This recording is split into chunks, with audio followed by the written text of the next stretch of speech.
राम राम हरे हरे, हरे कृष्णा कृष्ण कृष्ण हरे हरे, हरे राम राम राम हरे हरे, हरे कृष्णा कृष्ण कृष्ण हरे हरे, हरे राम राम राम हरे हरे, हरे कृष्णा कृष्ण कृष्ण हरे हरे, हरे राम राम राम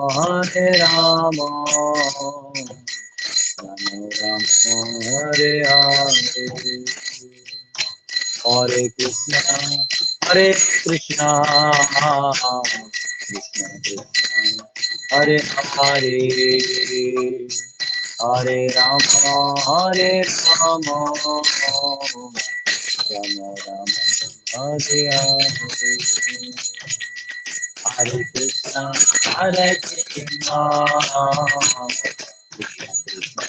हरे हरे, हरे राम हरे हरे,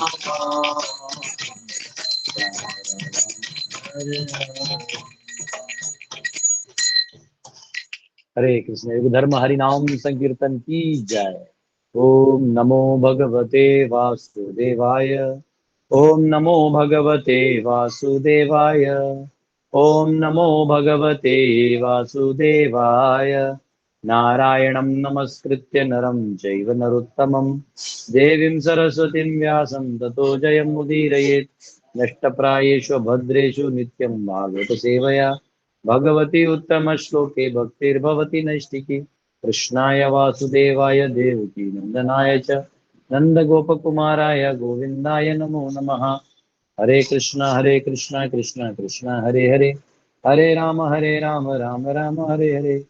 ओम अज्ञानतिमिरन्धस्य ज्ञानाञ्जनशलाकया चक्षुरुन्मिलितं येन तस्मै श्रीगुरुवे नमः।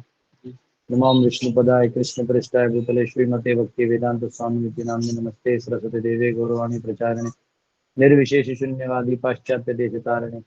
जय श्री कृष्ण चैतन्य प्रभु नित्यानंद श्री अद्वैत गदाधर शिवासदि गौर भक्त वृंद। हरे कृष्णा कृष्णा कृष्णा हरे हरे, हरे राम राम राम हरे हरे। हरे कृष्ण। आप सबका स्वागत है। हम सब प्रथम स्कंद के 16वें अध्याय में हैं, जहाँ परीक्षित महाराज, उनको पता चला कि कली जो है वो अब धीरे धीरे प्रवेश कर रहा है, तो वो एकदम उत्साह में यही कारण ढूंढ के अब वो पिटाई करने के लिए निकले हैं और सभी दिशाओं को वापस अनुशासन में लाने के लिए निकले हैं। तो यहाँ पे आइए हम सब अध्ययन करते हैं। आप लोग खोल सकते हैं। हमने 11वें श्लोक तक किया था, नहीं मुझे लगता है हमने 10वें श्लोक तो किया था और 11वां चालू करने वाले थे, तो हमने अभी कर रहे हैं। या 11वां किया था, नहीं किया था सर, जो भी है 11वां कर लेते हैं। त्वलंकृतम त्वलंकृतं श्यामतुरंगयोजितं रथं मृगेन्द्रध्वजम् आश्रितः पुरात्, वृतो रथाश्वद्वीपपत्तियुक्तया स्वसेनया दिग्विजयाय निर्गतः। Maharaj Parikshit sat on a chariot drawn by black horses. His flag was marked with the sign of a lion. Being so decorated and surrounded by charioteers, cavalry, elephants, and infantry soldiers, he left the capital to conquer in all directions. तो यहाँ पे बताया गया है कि जब उनको पता चला तो उन्होंने अपने पूरे रथ को सेना के साथ सुसज्ज होते हुए वो निकल पड़े। देखिए, जैसे ब्राह्मण को कोई अनुष्ठान करने मिले ना, जैसे यज्ञ करने मिले या कोई विग्रह स्थापना करने मिले, तो ये सब उसके लिए गर्व की बात होती है कि कोई कथा करने के लिए वेदों के बारे में बोलने को मिले, तो ये एक ब्राह्मण को गर्व महसूस होता है, अंदर से फुलफिलमेंट महसूस होता है, संतुष्टि होती है। वैसे क्षत्रियो को अगर युद्ध करने को मिले ना, कि आज किसी की धुलाई करनी है तो बड़ा खुश हो जाता है वो। जनरली जो जिनका खून क्षत्रिय है, उनको जो ही मिलता है कहीं लड़ाई करने के लिए, वो निकल पड़ते, गे निकाल रहे गाड़ी, ब्र करके जाके उन्हें के पीटा पाटी करके आते हैं। हाँ, पुलिस को भी जब ऐसा मिलता है कि आज कोई तो मार खाने वाला है, तो बहुत खुश होते हैं, डंडा निकाल, पूरा गाड़ी में जाते उसको पीट पाट के आते। तो यहाँ पे परीक्षित महाराज ने भी पूरी तैयारी कर दी, बोले निकालो अब जो है पूरा हम सब धुलाई करेंगे। तो वहां पे जो उनका रथ था उसका वर्णन आता है। तो उनके रथ में काले घोड़े थे, और अर्जुन के घोड़े कैसे थे? सफेद, श्वेत थे, और यहाँ काले थे। और काले घोड़े थे, और झंडा भी थोड़ा अलग था वहाँ। अ, अर्जुन के रथ पे जो झंडा था उस पे क्या थे? हनुमान जी। हनुमान जी, कपित ध्वजा। कपित हनुमान। ध्वजा। हाँ, कपित ध्वजा, तो हनुमान जी थे। लेकिन इनके घोड़े पे क्या थे? तो सिंह होता है ना, सिंह, लायन, तो लायन का था। ऐसा।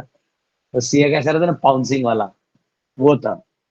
और इनका जो वैसा ध्वज था वो सफेद था, उसके ऊपर पाउंसिंग लायन का साइन था। हाँ, being so decorated and surrounded by charioteers, और इतना सुंदर रथ था, और आगे सब बाकी सारथी इत्यादि बाकी रथों में थे। और वो उसके बाद कह रहे हैं कैवेलरी, यानी जो पूरा सेना का जो पूरा टीम है, हाथी, हाँ, इन्फेंट्री सोल्जर्स, चलने वाले पैदल जो योद्धा हैं, and he left the capital to conquer in all directions, और इस प्रकार से वो सारे दिशाओं को जीतने के लिए निकल गए। अब 12वां जो श्लोक है इसको देखते हैं। भद्राश्वम केतुमालं च भारतं च उत्तरांकुरुन् किं पुरुषादीनि वर्षाणि विजित्य जगृहे बलिम। महाराज Parikshit then conquered all parts of the earth, Bhadrashva, Ketumal, Bharat, the northern Kuru, Kim Purush, etc., and exacted tributes from their respective rulers. तो अगर आप ये जो भी नाम सुना है, तो जिन्होंने मेरा कॉस्मोलॉजी के लेक्चर सुने हैं उन्हें ये समझ में आसानी से आ जाएगा, और जिन्होंने नहीं सुने उनको मैं थोड़ा संक्षिप्त में बताऊंगा। तो ये जो पूरा भूमंडल है ना, तो पूरा भूमंडल है, बहुत बड़ा है। अगर इसको हम इंग्लिश कैलकुलेशन में देखेंगे तो 4 बिलियन माइल्स, यानी 500 मिलियन योजन, इतना बड़ा ये है। तो उसमें ना सबसे जो सेंटर में है, मेरू के पास जो द्वीप है उसको बोलते हैं जम्बू द्वीप। तो जम्बू द्वीप जो है ये 1 लाख योजन का उसका डायमीटर है, जिसमें कि बीच में 16,000 डायमीटर का मेरू रूट में है, और बाकी उसके साइड में इलाव्रत वर्ष है। इलाव्रत वर्ष वो जगह है जहाँ पे भगवान शिव जी माता पार्वती के साथ रहते हैं, और वो पार्वती के साथ रह के वहां पे ऐसा कहते हैं कि अगर कोई वहां एंटर भी करता है तो स्त्री बन जाता है। तो यक्ष की जो पत्नियां हैं वो वहां रहती हैं माता पार्वती के साथ, और गलती से कोई यक्ष मिलने आ गए तो वो भी यक्षी बन जाता है, वहां पे लेडी बन जाता है। तो वहां केवल और केवल महादेव जी रहते हैं इलाव्रत वर्ष में। और ऐसा वर्णन सारा तो मैंने कॉस्मोलॉजी में पढ़ा है, और जब हमारा 5वां स्कंद आएगा तो मैं वापस पढ़ाऊंगा। उसके अलावा भी अभी जो मेरा कोर्स चलने वाला है उसमें कॉस्मोलॉजी के मॉडल के साथ पढ़ाऊंगा, रोटेटिंग मॉडल। तो यहाँ पे जो क्या कहते हैं उसको, तो उसमें 9 वर्ष हैं। पूरा जो जम्बू द्वीप है 1 लाख योजन का डायमीटर का, और 9 भागों में बटा हुआ है। तो ऊपर से 9,000 योजन उस सर्कल को तोड़ दीजिएगा तो वो कुरु वर्ष है। फिर और एक लंबा लाइन है, लाइन नहीं खींचना है, वो पर्वत है। वो पर्वतों का हाइट 10,000 योजन होता है, और विड्थ 2,000 योजन होता है। और ऐसे 1 पर्वत, 2 पर्वत, 3 पर्वत, 4 पर्वत, 5 पर्वत, 6, और ऐसे 2, तो 8 पर्वतों से ये 9 वर्ष बने हुए हैं। 9 वर्ष यानी, जो वर्ष यानी ट्रैक ऑफ लैंड। तो पूरा जो जम्बू द्वीप है जो सेंट्रल है, क्योंकि जम्बू द्वीप के सभी साइड से जो है सॉल्ट वाटर ओशन है, सॉल्ट वाटर यानी खारा समुद्र है। तो एक याद रखिए, कई बार लोग ये गलती करते हैं कि जो हमारा अभी जो अर्थ है ना, जिसमें एशिया कॉन्टिनेंट है, इसी को लोग पूरा जम्बू द्वीप समझते हैं। ना ना ना ना, ये तो बहुत कोने वाला पार्ट है। है ना, ये पूरा जम्बूद्वीप वगैरह नहीं है। हाँ, लोग बोलते हैं, नहीं नहीं प्रभु जी, एक योजन मतलब इतना, तो मैंने एक डिवोटी को कैलकुलेट करके दिखाया, तो इसका मतलब तो कि ये पूरा जो अर्थ है वो फिर 26 किलोमीटर में ही आ जाएगा। तो वो तो है नहीं। बोले हाँ ये बात सही, तो बोले इसलिए ऐसा नहीं बोल सकते आप। तो जो भारत, फिर ये जो 9 वर्ष हैं, तो इसके जैसे केतुमाल वर्ष और भद्राशो वर्ष ये सब जो बोला है ना, तो ये सारे वर्ष अलग है। कुरु सबसे ऊपर में जहाँ भूमाता रहती है, और वहां के इष्ट वराह देव हैं। ऐसे करते करते सारे अलग अलग वर्ष हैं। और हमारे भारतवर्ष के ऊपर किम पुरुष वर्ष है, उसके अधिष्ठाता जो है भगवान रामचंद्र जी हैं। और वहां हनुमान जी वहां रहते हैं किम पुरुष वर्ष में। तो उसके बाद जो हिमालय आता है, उसके बाद हमारा भारतवर्ष आता है, जो हमारा इंडिया नहीं, भारतवर्ष में भी 9 पार्ट्स हैं अलग अलग। उस 9वां जो सबसे लास्ट वाला पार्ट है, वो हम है। और हमारा नाम है भरतखंड। और भरतखंड के अंदर आर्यवर्त आता है, जहाँ बीच वाला पार्ट जो आर्यवर्त है, यानी जो हम जिसको आज इंडिया या भारत कहते हैं, वो आर्यवर्त है।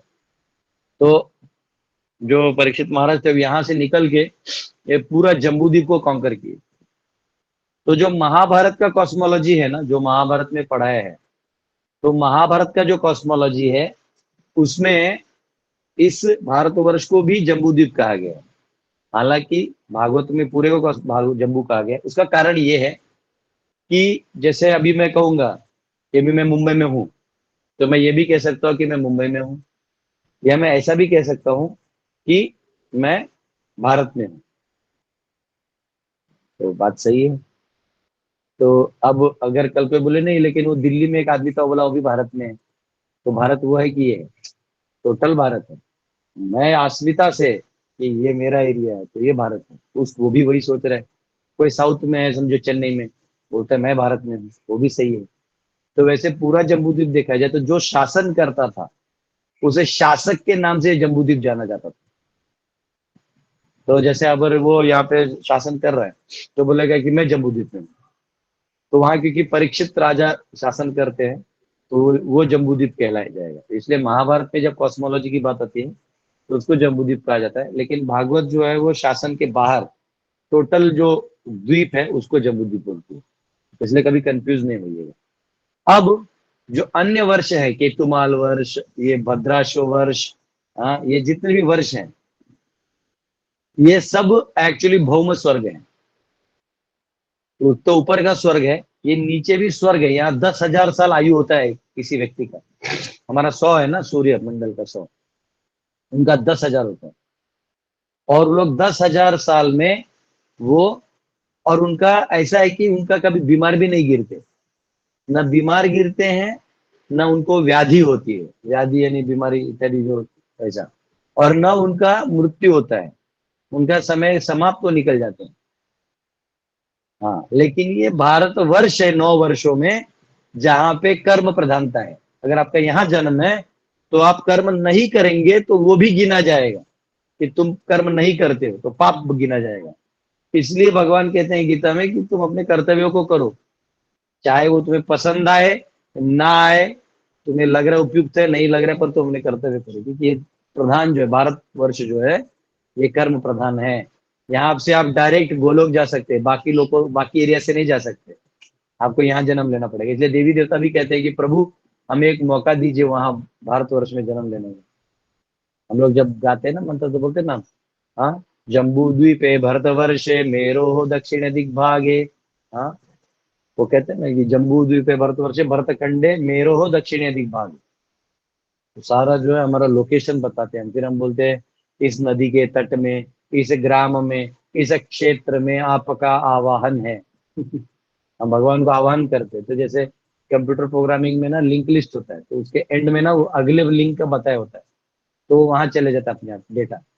वैसे हम सब बताते हैं कि इस खंड में, इधर में, इधर में, इधर आपको आना है। ऐसे भगवान पहले से जानते हैं, लेकिन आपने आह्वान कर दिया इसलिए वहां आते हैं। तो कोई भी अनुष्ठान होता है तो यही बोला जाता है। तो यहाँ पे ये खासियत है कि ये बाकी जहाँ पे है ना, तो वहाँ पे बहुत कुछ कहा गया है कि वहाँ के लोग जो 10,000 साल का आयु रखते हैं। वहाँ के जो महिला है बहुत सुंदर होते हैं। वहाँ के जैसे कहते हैं, देखिए एक आगे, वहाँ के it is mentioned here that the women in both these varshas are very beautiful, and some of them are equal to apsaras or heavenly women. तो वहाँ के जो स्त्री हैं वो बहुत सुंदर होते हैं और हेवनली होते हैं। अभी दूसरे वर्ष का आता है, जैसे यहाँ पे केतुमाल वर्ष है तो उसका वर्णन आता है, ह्यूमन बीइंग्स जो यहाँ पे हैं, the inhabitants in this province used to live up to 10,000 years. Human beings living in this part of the globe are golden colour, ये सोनेरे रंग के होते हैं। तो जनरली कोई बोलेगा कि अरे यहाँ का है, तो यहाँ नहीं है, तो यहाँ कोई सोनेरी रंग का नहीं होता है, हाँ, golden colour. And woman resemble the angels of heaven, और जो स्त्री है वो अप्सराओं की तरह दिखाई देती है। The inhabitants are free from all kinds of diseases and grief, जो वहाँ के जो रहीवासी हैं ये सारे क्लेश और इन सब से मुक्त होते हैं। अब उत्तर कुरु, तो उत्तर कुरु का भी वही बताया है, सेम जो किम पुरुष वर्ष, उसका भी सेम है। किम पुरुषास are descendants of daughter of Daksha, Daksha के जो बेटियां थी वो किम पुरुष में जाके सेटल हुए। When Maharaj Yudhishthir performed a horse sacrifice yajna, the inhabitants of these countries were also present to take part in the festival. They paid tributes to the emperor. This part of the world is called Kim Purush Varsha, or sometimes the Himalayan province Himavati. It is said that Shukdev Goswami was born in the Himalayan provinces and that he came to Bharatvarsha after crossing the Himalayan countries. तो actually ऐसा है कि जो हमारा जो हिमालय है, ये जो अभी पहला हिमालय है, उसके ऊपर आदि हिमालय है सबसे बड़ा, उसके पीछे किम पुरुष वर्ष है। तो उस किम पुरुष वर्ष से ये लोग आए थे, तो उसमें कहते हैं कि सुखदेव गोस्वामी भी वहीं से आए थे। तो ये यहाँ पे वर्णन आता है। तो बेसिकली ये वर्णन तो कॉस्मोलॉजी में बहुत डिटेल में आएगा, लेकिन ये जो परीक्षित महाराज थे ये उधर तक सारा कॉम कर करके आए थे। अब ये निकले कि कली आया कहाँ है देखने के लिए। ठीक है, तो अब 13वां श्लोक लेते हैं, 13 से 15 जो है। हाँ जी बोलिए। बोल रहे हो प्रभु जी, माला जो हम लिए थे ना सुबह प्रभु माता से। जी सुनिए, अभी अभी क्लास चल रहा है, तो क्लास के बीच में आपका कोई बात नहीं आना चाहिए। जब क्लास खत्म होगा तब ठीक है आपको प्रभु जी, बोलना हरे है। कृष्ण। हाँ नहीं, डिसिप्लिन रखिए। हाँ नहीं, तो ये 13 से 15 श्लोक ले लीजिए। तत्र तत्रोपशृण्वानः स्वपूर्वेषां महात्मनां प्रगीयमाणं च यशः कृष्णमहात्म्यं महात्म्यसूचकम् आत्मानं च परित्रातम् अश्वत्थाम्नोऽस्त्र तेजसः स्नेहं च वृषणी पार्थानां तेषां भक्तिं च केशवे तेभ्यः परमसन्तुष्टः मृत्युञ्जृम्भितलोचनः महाधनानि वासांसि ददौ हारान् महामनः। Wherever the king visited, he continuously heard the glories of his great forefathers, who were all devotees of the Lord and also of glorious acts of Lord Krishna. तो कह रहे कि राजा जहां जहां गए तो अपने जो पूर्वज हैं उनकी बड़ी महिमा सुनी और भगवान कृष्ण की भी बड़ी महिमा सुनी। He also heard how he himself had been protected by the Lord from the powerful heat of weapon of Ashwatthama, और अपने बारे में भी सुना कि कैसे अश्वत्थामा के ब्रह्मास्त्र छोड़ने के बाद भी उनको बचाया गया था। People also mentioned the great affection between descendants of Vrishni and Pritha due to the latter's greater devotion to Lord Keshava. तो वहां पे जो कुंती और पार्थ, इन दोनों का जो कृष्ण के प्रति भक्ति था उसकी महिमा का श्रवण किया। सरवन जी आपका म्यूट कर दीजिए, आप जहां भी हैं आपका आवाज यहाँ आ रहा है। सरवन जी, मेरा हालत तो ट्रेन के प्लेटफॉर्म में होता है वैसा हो गया। आप जहां कहीं भी हैं यहाँ आ जाएं। तो उनके बारे में, उनकी महिमा का भी मंडन किया गया। The king being very pleased with the singers of such glories opened his eyes in great satisfaction. तो जो राजा थे वो बहुत खुश हो गए। जो लोग गाते हैं ना, पहले कैसे होता था कि जो राजा है तो उसकी महिमा गाते थे, पोवाड़ा गाते थे। जैसे शिवाजी, छत्रपति शिवाजी महाराज का समय में पोवाड़ा गाते थे, जीर जीर है जी जी जी जी, और फिर वो आगे वो पूरा गाते थे, पूरा वो करके उनकी महिमा गाते थे। और एक बार ऐसा हुआ, वो राजा वहां से गया, जी जी, ऐसे करके। तो गांव वालों को क्या रहता है ना, थोड़ा उनको आप टेक्निकली समझाइएगा तो उनको ज्यादा समझता नहीं, तो उनको ऐसे गागा कि हमारे राजा की महिमा, वाह वाह वाह, है ना, वैसा कर करके बताया जाता था। तो परीक्षित महाराज जब उनकी अपने पूर्वजों का गुण सुने तो बहुत खुश हुए, बहुत बहुत ही ज्यादा आनंद में चले गए, और आंख एकदम संतुष्टि से खोला उन्होंने। Out of magnanimity he was pleased to award them very valuable necklaces and clothings. उन्होंने अपने जो हार मणि इत्यादि थे वो सब दे दिए, और उन्होंने अच्छे अच्छे वस्त्र दान कर दिए। तो ऐसा जो राजा है ये एकदम दिल खुश हो गए। और पहले ना, मतलब राजा का मूड हमेशा प्रसन्न रखने के लिए, राजा का सटक गया तो सबको मारेगा, इसलिए राजा का मूड प्रसन्न करने के लिए लोग नृत्य इत्यादि करते थे, स्तुति करते थे, गाना गाते थे, और उनको उनका ग्लोरिफिकेशन करते थे। अरे तीनों लोकों में राजा होगा, कैसा, ऐसे करते थे, बड़ा है ना। और आप किसी भी राजा को बस बोल दीजिए कि महाराज आज हम जो भी हैं आपकी कृपा से हैं, बस बोलिए स्वामी जी क्या सेवा है हमारे लिए। बोले सर वो थोड़ा सा, अरे अभी बन जाएगा। लेकिन वहां जाके आप आर्ग्यूमेंट करेंगे कि आप राजा हैं, ये आपका दायित्व है, आप यूजलेस हैं, तो जो करना है वो भी नहीं करेगा। इसलिए पहले ना लोग राजा को कुछ गिफ्ट लेके जाते थे उनके महल में, और बोलते थे हाँ राजा आप बहुत महान है, रानी हमारे माता समान हम सबको दया दिखा रही हैं। और किसी भी राजा को उसके बच्चे के बारे में बोल दीजिए, अप्रिशिएट कर दीजिए, बहुत खुश हो जाते हो। मैं, हमारे यहाँ एक पॉलिटिशियन थे, बहुत वैसे बहुत अच्छा आदमी है, तो मैं उनके पास जब भी जाता था कुछ काम से, तो उनकी बेटी मेरे से उम्र में छोटी है, तो एक प्रोग्राम में भी आई थी, तो मैंने उसको, और तो फिर मैंने बोला कि सर आपकी जो बेटी है ना, जब उन्होंने स्टेज पे जो वाक्य बोले ऐसा लग रहा था कि वो एक प्राइम मिनिस्टर कैंडिडेट है। और मुझे जेन्युइनली लगा तो मैंने बोला, मैंने फेंका भी नहीं था, मुझे झूठ नहीं बोलता मैं। वो लड़की सच में बहुत अच्छे से बात की थी, शालीनता से, और संबोधन की बहुत अच्छा लगा, मुझे भी अच्छा लगा। तो मैंने बोला थोड़ी देर के लिए वो जो है ना, अपने बहुत लोग टेंशन की बातें कर रहे थे, लेकिन थोड़ी देर के लिए कुर्सी ऐसा करके ना, कुर्सी ऐसे रोटेट करके स्माइल किए। वो खुद ही भूल गए कि वो लोगों के सामने बैठे। तो अपने बच्चे का स्तुति या अपने पूर्वजों का स्तुति कोई सुनता है तो बहुत खुश होता है। अपना स्तुति सुनता है और असली बात होगा तो खुश हो जाता है, झूठ मूठ का बोला तो बोलता है बक मैं किया ही नहीं था। हाँ? तो यहाँ पे राजा परीक्षित जो हैं वो अपने, और भक्तों की स्तुति सुनने में तो और आनंद आता है। ये भी नहीं कि मेरे पूर्वज हैं, वो भक्त थे, से उनकी भक्ति की गाथा सुनाई जा रही थी। आप सब कभी भक्तमाल ग्रंथ पढ़ सकते हैं जो वृंदावन में मिलता है। भक्तमाल में सभी भक्तों की लीला है, कहाँ क्या क्या हुआ। अभी एक भक्त बता रहे थे भक्तमाल की कथा।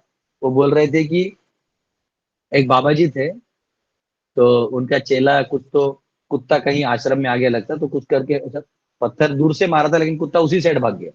वो बेचारा कुत्ता जो है उसका डेथ हो गया वृंदावन में। तो गुरुजी बहुत बोले चेला को, क्या क्या है तुम ये गलती कर दी हो, तो अभी एक काम करो, पूरे ब्रज में सभी कुत्तों को भोज में बुलाओ, भोज बनाओ, आज सभी कुत्तों को भोज में जा जा के बुलाओ, जितने ब्रज में कुत्ते हैं। तो चेला ने फिर एक तो भोज आयोजन किया, और सभी कुत्तों को जा जा के हाथ जोड़ा कि आप हमारे यहाँ भोज में आइए, मैंने अपराध किया है, आप आइए। वो सभी एक एक कुत्ता, छोटा बड़ा सब बूढ़े सभी कुत्तों को उसने बुलाया। ये 200 साल पुरानी बात है। और उस तिथि में वो कुत्ते सब आए, सारे ब्रज के कुत्ते भोज खा के गए, और बैठ के भोज खा के गए, ऐसा बैठ के खाते। तो भक्ति की महिमा बहुत अलग होता है। तो गुरु के वाक्य में विश्वास हो तो, हाँ, मुकम करोति वाचालम पंगुम लंगायते गिरिम, यत कृपा तमहम वंदे श्री गुरु दीन तारणम परमानंद माधवम श्री चैतन्य ईश्वरम। या अगर कोई मुकम करोति वाचालम, मुख भी मुख से बोल देगा अगर गुरु में, गुरु के वाणी में विश्वास है तो, हाँ, मुकम करोति वाचालम पंगुम लंगायते गिरिम। पंगु जो है ना, लल्लू पंगु, वो भी पहाड़ चढ़ जाएगा, जो लंगड़ा है वो भी पहाड़ चढ़ जाएगा। यत कृपा तम हम मंदे, अगर गुरु की कृपा हो जाए तो व्यक्ति पार हो जाए। तो यहाँ पे क्योंकि गुरु पे भरोसा था तो उन्होंने वो पार कर दिया। तो यहाँ पे बहुत खुश हुए। अब 16वां श्लोक लेते हैं। सारथ्य सारथ्या पार्षदा सेवन साख्य दौत्य, सारथ्य पार्षद सेवन साख्य दौत्य, विरासनानुगमन तव तव न प्राणमान, स्निग्धेषु पाण्डुषु जगत् प्रणतिं च विष्णो, भक्तिं करोति नृपतिश्चरणारविंदे। Maharaj Parikshit heard that out of his causeless mercy, Lord Krishna, Vishnu, who is universally obeyed, rendered all kings to service to the malleable sons of Pandu by accepting posts ranging from chariot driver to president to messenger, friend, night watchman, etc., according to will of the Pandavas, obeying them like a servant and offering obeisances like the one younger in years. When he heard this, Maharaj Parikshit became overwhelmed with devotion to the lotus feet of the Lord. और अपने भक्तों की महिमा सुन के तो वो एकदम आच्छादित हो ही गए, लेकिन जब उन्होंने ये सुना कि हमारे प्रभु कृष्ण, इन्होंने मेरे दादा के रथ पे सारथी बने थे, तो कभी दूत बने थे, कभी सखा बने थे, तो जो उनसे जो उम्र में बड़े थे उनको पांव छू लेते थे, राजसु यज्ञ में जूता पोंछ के पांव धोने का सेवा भगवान ले लिए। ये सब सुन के अपने कनेक्शन में भगवान स्वयं इतना किए, उनके रोंगटे खड़े हो गए, वो भाव विभोर हो गए। जब वो रथ में निकले थे शासन करने, वो निकले हैं उसी में से। आप सोचो जिसके रथ पे लायन रखा है वो कितना। देखो भक्तों को ना ये क्या डरावना नहीं होना, डरपोक नहीं होना चाहिए। कई भक्त है ना एकदम डर जाते, नहीं ये वैष्णव अपराध है, ऐसा नहीं होना चाहिए। जहां गलत है वहां ठोक दो, वही वैष्णव तत्व है। हाँ, ये भगवान कृष्ण मारते हैं। हाँ, परीक्षित ये हमारे उदाहरण है। हमको ऐसे डरपोक की तरह नहीं रहना चाहिए। ऐसा रहेंगे तो अंदर में केवल पाप होते रहेगा, अपराध होते रहेगा, और उसके भागीदार आप बनेंगे। तो इस प्रकार जो भक्त है उसको जहां जरूरत जरूरी वो करना चाहिए। और यहाँ पे परीक्षित महाराज पूरे भाव विभोर हो गए ये सोच के कि कैसे मेरे प्रभु साथी बन गए, जिनका तीनों लोकों में। सोचिए हम ये जम्बूद्वीप का राजा था, इसके हजारों हजारों गुना बड़े बड़े बड़े द्वीप थे, बाकी राजा थे। ऐसे ऊपर तक पूरा ब्रह्मांड है, और ऐसे असंख्य ब्रह्मांड है, और ऐसे असंख्य ब्रह्मांड एक डॉट है। उसके अलावा वैकुंठ बहुत बड़ा है। तो कितना भगवान हर जीव के साथ आदान प्रदान कर रहे हैं। वो सब छोड़ के मेरे घर के भक्तों के साथ उन्होंने आदान प्रदान किया। सोचो बड़ी बात है। हाँ, जब आपके कार्यक्रम में कोई बड़ा आदमी आ जाए सब छोड़ के, तो आपको लगता है हाँ, एक वो वाला फीलिंग होता है, हाँ ये आए थे, आए समय निकाल के। कोई मुख्यमंत्री किसी के कार्यक्रम में आ जाए तो लोग बहुत फोटो खींचते, क्यों? अरे पूरा राज्य का कारभार छोड़ के मेरा, आप मुझे वैल्यू करते हैं। आप यहाँ आए, दो रोटी खा के वो कोई मायना नहीं रखता, आपने मुझे वैल्यू दिया वो। तो इसलिए परीक्षित महाराज पूरा धर्म शासन करना, बोला कली को तो आज तोड़ के आऊंगा, कहाँ है वो। इस प्रकार परीक्षित महाराज विचरण किए, और कल हम देखेंगे आगे और क्या क्या हुआ, कली को कैसे मिले, क्या हुआ। सूत गोस्वामी वर्णित कर रहे हैं। आप सबका बहुत बहुत धन्यवाद। हरे कृष्णा। यस रूपा जी, आपका अभी क्या हुआ माला का बताइए।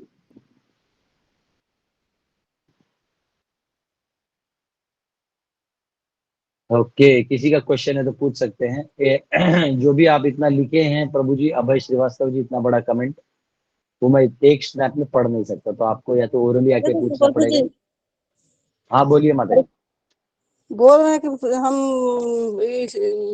जिस दिन उद्घाटन हुआ ना उस दिन हम माला लिए थे शुभम प्रभु जी से। जी जी। तो आज जो लॉक से निकल गया, लॉक निकल गया और बन नहीं रहा है।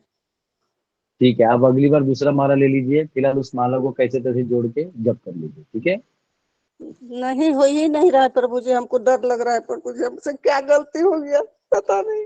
नहीं सुनिए ना माता जी, बंगाली स्टाइल से रोना धोना बंद करिए। आप लोग हर 2-2 मिनट पे रोना धोना चालू कर देते हो।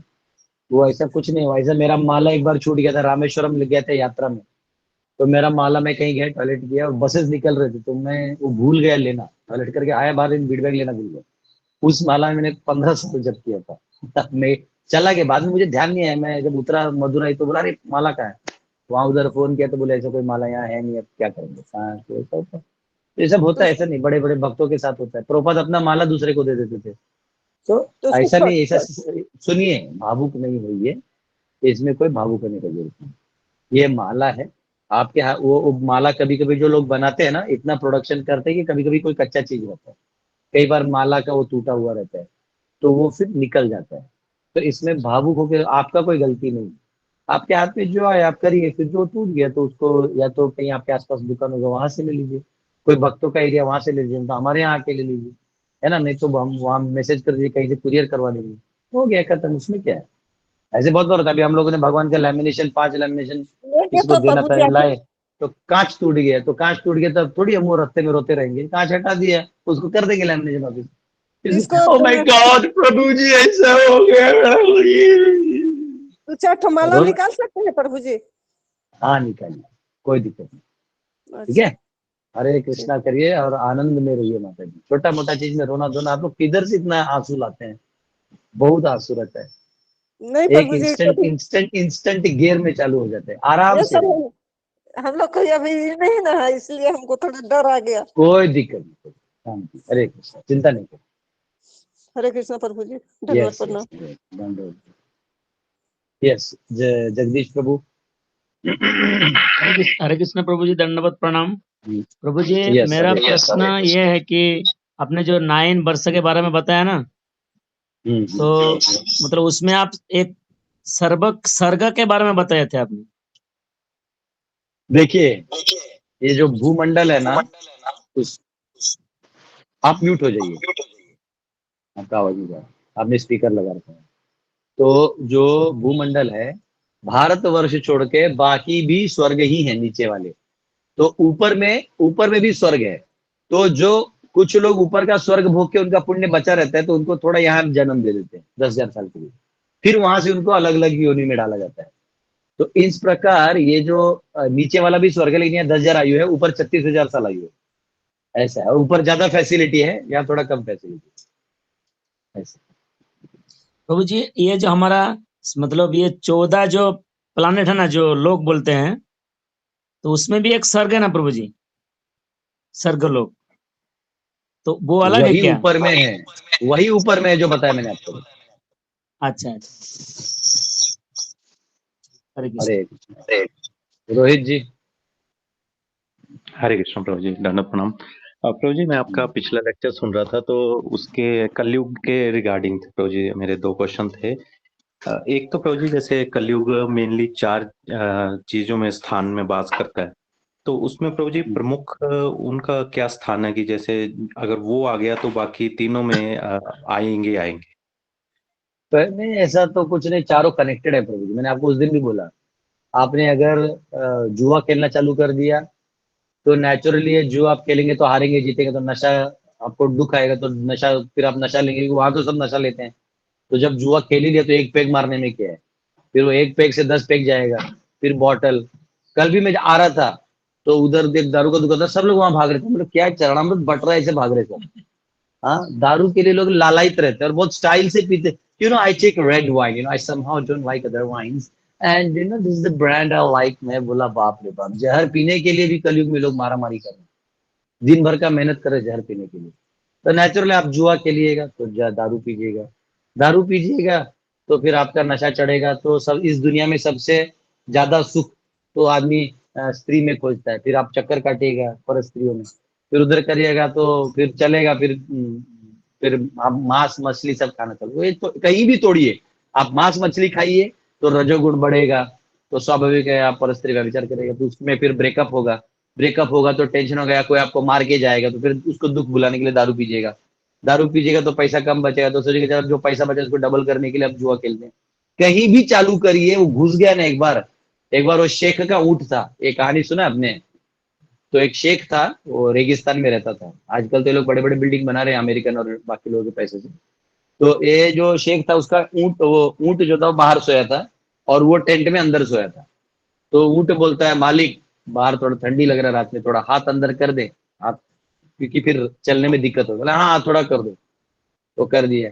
फिर बोलते हैं मालिक ये ना सीधा मुंह में ठंडी लग रहा है, फिर सर्दी हो जाएगा तो कल चल नहीं पाऊंगा। हाँ ठीक है। करते करते सुबह देखा तो ऊँट टेंट में था और मालिक बाहर सो रहा था। तो ये वैसा वाला चीज है। तो एक चीज बोलने, अगर बोलना ही है तो वो आपको अलर्ट चारों में रहना है।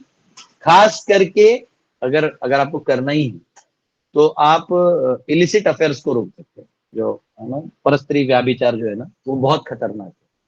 वो ऐसा ऐसा कहते हैं कि अगर कोई सांप आपको काट ले तो आपका या तो जहर उतार सकते हैं दवाइयों से, या आप मर जाएंगे, ज्यादा से ज्यादा आपका ये शरीर नष्ट हो जाएगा, अगला जन्म मिलेगा कर्मों से। लेकिन अगर कोई अम्मा आपको डस ले यानी कोई स्त्री के चक्कर में आप फंस जाए, तो क्या होगा, ये जन्म तो गया गया, अगले 10,000 जन्म भी आप नरक में सड़ोगे। तो इसलिए दो सांपों में ये सांप ज्यादा ठीक है। अब मेरा क्या होगा कालिया, अब मुझे लोग धोएंगे।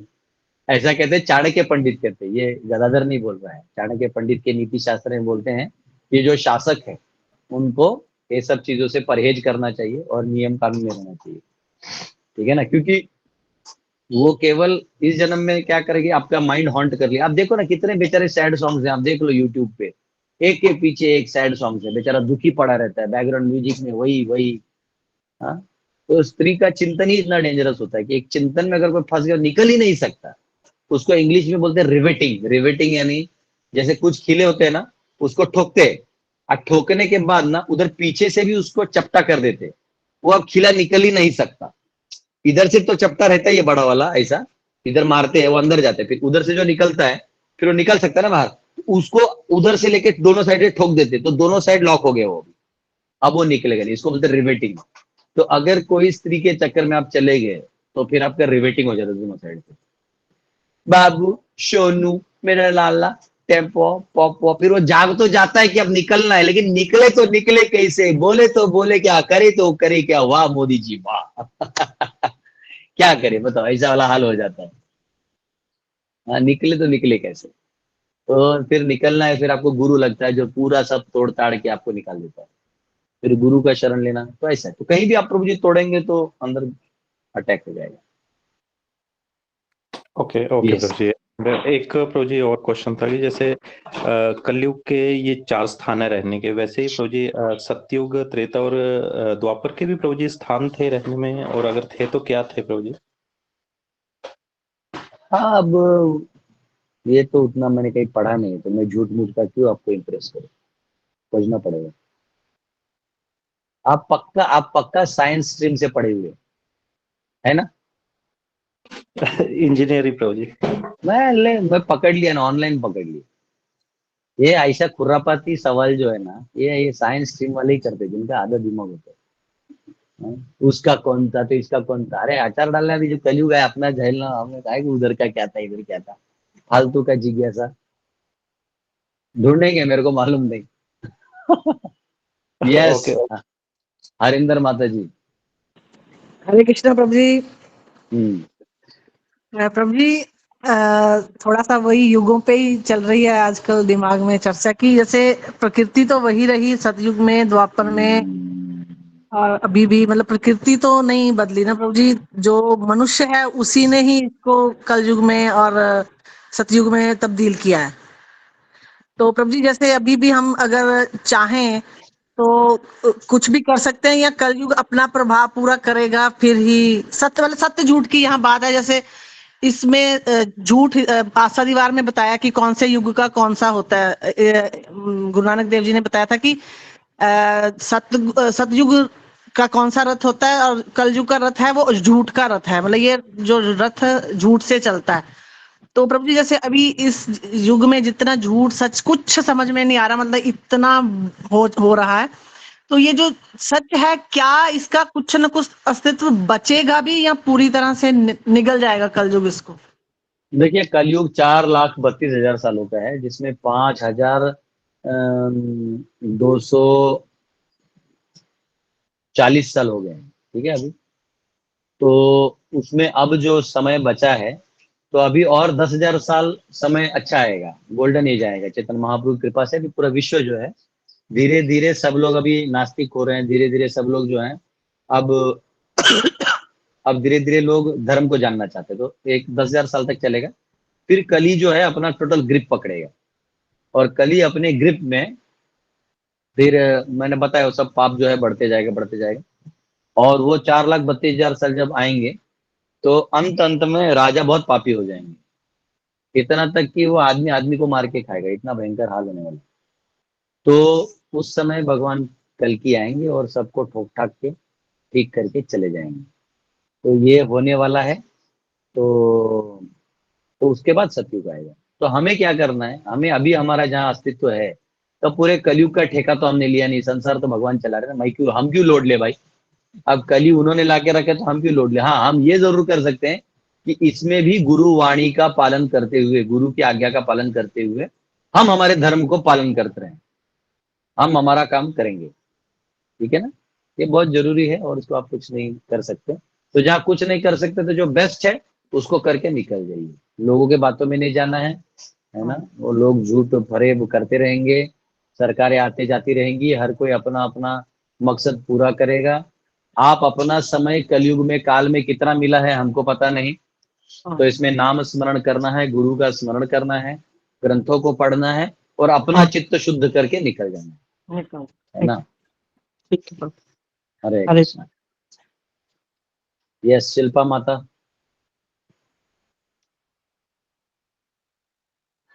प्रभूजी, पाचवं स्थान सोन्यात म्हटलंय, तर is it because of the आसक्ती, एस्पेशली फिमेल्स ना सोन्याबद्दल आसक्ती आणि शो ऑफ म्हणून का? नहीं नहीं नहीं नहीं नहीं, उसके लिए नहीं है। माता जी पूछ रहे हैं कि जो 5वां स्थान है सोने का, क्या वो माताएं श्रृंगार करती इसलिए? नहीं, ऐसा नहीं। ऑब्वियसली माता अपने आप में एक स्थान है कली का, लेकिन लेकिन ऐसा है कि पहले के राजा महाराजा क्या करते थे, सोना स्टॉक करके रखते थे। तो आज भी आपको मालूम है, आपको डिजिटल करेंसी आपके पास, आप डिजिट्स में एक दूसरे को पे करते हैं, पैसा नहीं है, वो पैसा नहीं है, वैल्यूएबल नहीं है। जमीन, सोना, गाय, कुछ वस्तु, ये कुछ है जो वैल्यूएबल है, लेकिन ये डिजिटल को वैल्यू नहीं है, क्योंकि उतना सोना ही नहीं है पीछे किसी भी सरकार के पास। इसलिए ये सोना चुरा के रखते हैं। जो ब्रिटिश सरकार था, इन्होंने बहुत सारा सोना चुरा के रखा हुआ है, संभाल के रखा हुआ है। और मैं नाम नहीं लूंगा, लेकिन ट्रंप और मोदी ने ठोकाई करके, पुतिन, ट्रंप, मोदी और चाइना के प्रेसिडेंट ने मिलके वो सोना लूट लिया। इसलिए इन्होंने अपने अपने भी नोट जारी कर दिए थे, उसमें भारत सरकार सक्सेसफुल रहा। और अभी जो है, तो इसलिए इन्होंने वो लॉकडाउन लाया था, बहुत बड़ा काम किया। ये यूक्रेन में ऐसे युद्ध नहीं हो रहा है, बहुत कुछ इतिहास इसके पीछे छुपा है। तो सोना क्या है ना, जहां स्टॉक कर दोगे, कोई भी चीज स्टॉक करोगे वो जहरीला हो जाता है। जैसे पानी आप स्टॉक करके रख दोगे, वो पियोगे तो जहर बन जाता है। और जो आपका ये है, क्या बोलते हैं उसको, डैम का पानी है, वो रोक के रखोगे तो जहरीला हो जाता है, फिर उसको क्लोरीनेट करना पड़ेगा। तो इसलिए जो धन है, अगर वो स्टॉक कर दोगे तो आपका विनाश कर देगा। ये धन का स्वभाव है। फिर साधु अगर एक ही अड्डे पे बैठा रह जाएगा और वहां गृहस्थ की तरफ होने लगेगा, तो फिर वो जहरीला हो जाएगा। तो साधु को फिरते रहना चाहिए, एक गांव से दूसरे गांव, लोगों को मिलते रहना चाहिए, ज्ञान देते रहना। तो ये इस तरह से ये स्वाभाविक है कि जहां सोना स्टॉक्ड है वहां। हाँ, अब वो ये छोटे मोटे सोने के लिए कली नहीं आएगा, छोटे 2 ग्राम सोना, 4 ग्राम सोना। आजकल माता जी सब बेंटेक्स पहनते हैं, सब चेन स्नैचिंग वाले रहते हैं, तो सब लोग बेंटेक्स पहनता है, क्योंकि उनको मालूम है चेन स्नैचिंग आएगा, हंसती ऐसा हंसती है वो, बोले चोर बातें बता रहे नकली है। अब वो लोग भी परेशान हो गए, इतना हेलमेट लगा के जाने का, बाइक में पेट्रोल भरने का, पुलिस को सेट करने का। अच्छा, ये चेन स्नैचिंग कौन करते हैं जानते हैं आप? ये बैंक वाले करवाते हैं, बैंक वाले करवाते हैं, उनके पास सोना होता नहीं। और इसमें बहुत बड़ा रैकेट रहता है, इसमें सरकार भी मिला रहता है सब, इसलिए आपका चेन में कुछ मिलता नहीं। वो अलग चीज है कि हमको किसी औरत का गला कट गया, वो देख के बुरा लगता है, और उसमें 1-2 थप्पड़ यहाँ, वो सब अलग चीज है। और वो चेन स्नैचर जो है प्रॉपर यंगस्टर होते हैं, जिनको जॉब दिया जाता है कि तुम्हें जेल नहीं होगा, तुम बस स्नैच करके लाओ, इतना इतना रुपया तुमको मिलेगा। तो जेल नहीं होगा, तो ऐसे कौन सा लड़का है जो जाके चेन स्नैचिंग करेगा? और कोई खरीदेगा ना, तो खरीदने वाले तो ज्वेलरी वाले ही होते हैं। तो इसका मतलब फिर तो तुम रोज महालक्ष्मी को आरती उतारते हो और दूसरे लक्ष्मियों का तुम चुराता है। फिर बैंकिंग सिस्टम वाले, ये तो नाम नहीं लूंगा, जो फाइनेंस एंड ये जो नाम रखते हैं ना सब, ये आपको पैसा कैसे दे सकते हैं जब इनका सोना है ही नहीं? तो ये बोलते हैं हम आपको सोना देंगे, आप हमको सोना दीजिए, हम आपको एक्स्ट्रा पैसे देंगे। बाद में क्या करते हैं, रेट ऊपर कर देते हैं, फिर सोना का रेट ऊपर चला गया, फिर अब आपका सोना का वैल्यू एक्चुअली लो हो गया। ऐसा चलता है, इसको इन्फ्लेशन बोलते हैं। सिखाएंगे, सब अर्थशास्त्र में सिखाएंगे। उसके सिखाने के बाद हो सकता है सारे बैंकिंग वाले मेरा सुपारी ना दे दे किसी बंदे को, ठोक डालो इसको। ठीक है, हरे कृष्णा। यस, प्रेरणा जी। हरे कृष्णा प्रभु जी। प्रभु जी, मेरा 2-3 या 4 साल पहले मतलब कि मेरा दीक्षा पापा ने दे दिया था। मतलब कि मुझे पता भी नहीं था कि दीक्षा क्या होता है, मतलब गुरु का कैसे पालन करना है, गुरु की आज्ञा, कोई बात मतलब वो गायत्री दीक्षा था। तो मुझे तो मतलब उनका लक्ष्य तो कुछ और होता है, मेरा लक्ष्य तो भगवान कृष्ण को संतुष्ट करना है। तो मुझे तो कोई बात नहीं, आपको दीक्षा जब वापस आप नाम जप करेंगे ना, नाम जप करेंगे, नियम पालन करेंगे, तो आपको दीक्षा लेना होगा तब ले लेना, क्योंकि आपके तो पापा ने गायत्री दीक्षा दिया ना, आपको हरि नाम दीक्षा लेना है, तो जी वो प्रभु आप अलग गुरु से ले सकते हो, कोई दिक्कत नहीं। जी प्रभु जी, हरे कृष्ण। हरे कृष्ण। यस, गिरीश जी।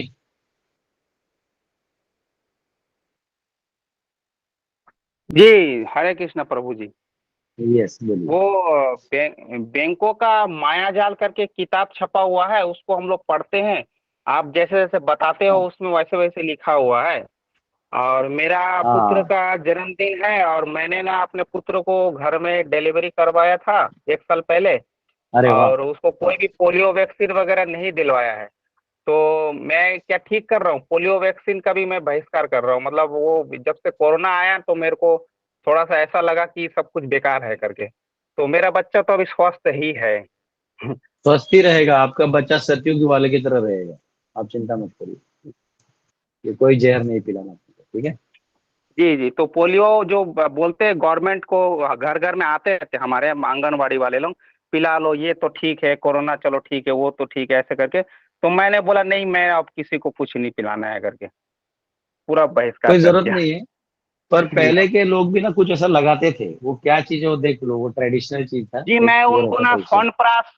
स्वर्ण प्राश पिलाता हूँ, जो प्राचीन विधि से हाँ था। तो वो मैं इसका केंद्र भी लिया हूँ और मैं इसका हाँ। प्रचार भी करता हूँ। नहीं, वो और इतना उसको इतना डोज पिलाने के बाद भी तो पोलियो हो ही रहा है ना लोगों को।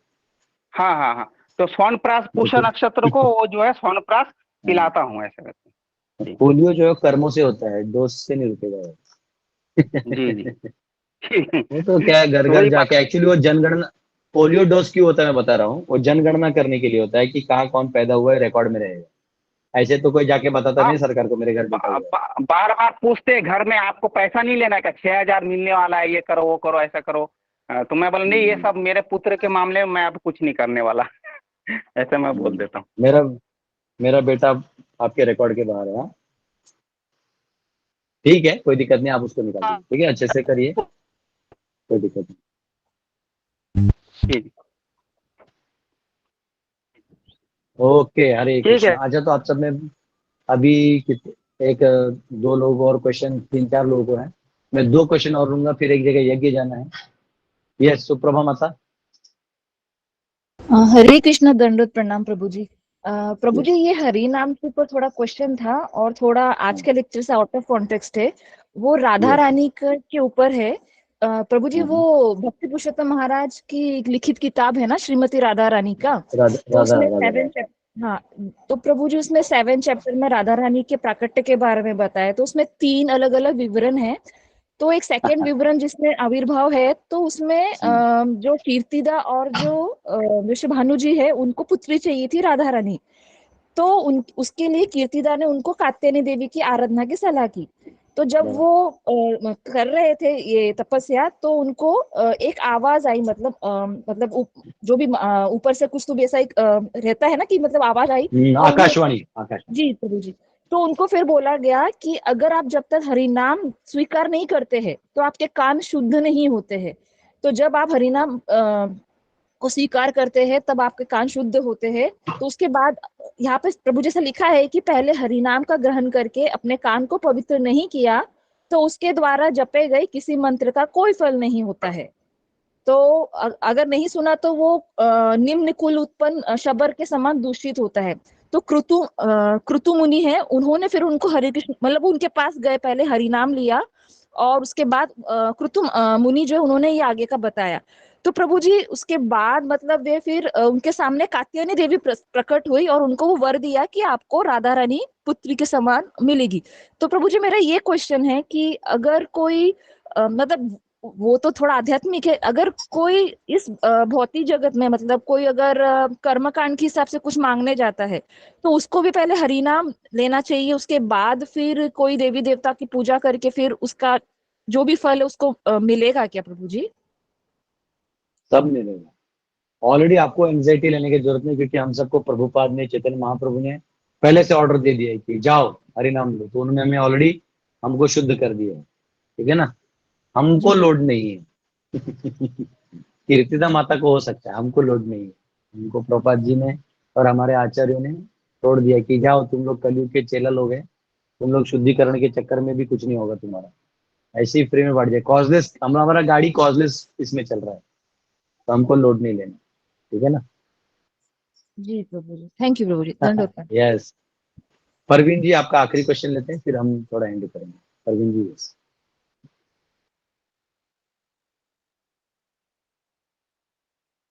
तो परवीन जी शायद माता जी गए हैं, परवीन जी भी हैं, तो हम लोग कल मिलेंगे। बहुत बहुत धन्यवाद। हरे कृष्ण। हरे कृष्ण।